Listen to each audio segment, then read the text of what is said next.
তোমরা ছাত্র, তোমরা এগুলো কেন করতেছো ভাই?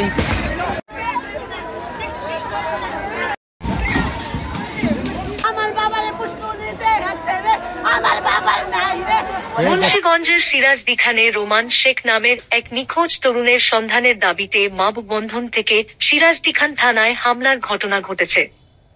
এ সময় থানা ও সহকারী পুলিশ সুপারের কার্যালয় ভাঙচুর ও পুলিশের গাড়িসহ 4টি গাড়ি ভাঙচুর করেছে নিখোঁজের স্বজন ও এলাকাবাসী। পুলিশ ও প্রত্যক্ষদর্শীরা জানায়, বুধবার বেলা 11:30টার দিকে নিখোঁজ যুবক রোমানের সন্ধানের দাবিতে সিরাজদি খান থানা সংলগ্ন বাজার এলাকায় মানববন্ধন ও বিক্ষোভ করে নিখোঁজের স্বজন ও এলাকাবাসী। পরে মানববন্ধন শেষে থানায় হামলা করে থানার বিভিন্ন কক্ষের সরঞ্জাম ও সহকারী পুলিশ সুপারের জানালার থাই গ্লাস ভাঙচুর করে।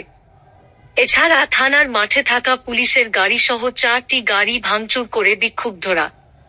পরে মুন্সিগঞ্জ সহকারী পুলিশ সুপার সিরাজদি খান সার্কেল ইমরান খান বিক্ষুব্ধদের নিবৃত্ত করার চেষ্টা করলে 3 দিনের আলটিমেটাম দিয়ে বিক্ষুব্ধরা থানা প্রাঙ্গণ থেকে চলে যায়।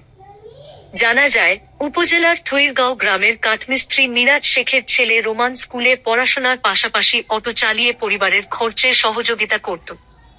গত 21শে জানুয়ারি রোমান 9ম শ্রেণীতে ভর্তি হয়ে বেলা 1টার দিকে বাড়ি ফিরে। পরে বাড়ি থেকে ব্যাটারি চালিত অটোরিকশা নিয়ে বের হয় এবং এরপর থেকে সে নিখোঁজ। সম্ভাব্য সব স্থানে খোঁজাখুঁজি করেও রোমান এবং তার অটোরিকশাটির কোনো সন্ধান পাওয়া যায়নি। এই ঘটনায় সিরাজদি খান থানায় মামলা দায়ের করেন নিখোঁজের বাবা মিরাজ শেখ। সিরাজদি খান সার্কেলের সহকারী পুলিশ সুপার ইমরান খান বলেন, মানববন্ধনের পরপরই থানায় অতর্কিত হামলা চালানো হয়। এতে বেশ কয়েকটি গাড়ি ও আসবাবপত্র ক্ষতিগ্রস্ত হয়েছে। মানববন্ধনকারীরা 3 দিনের মধ্যে নিখোঁজ রোমানের সন্ধান দাবি করেছেন।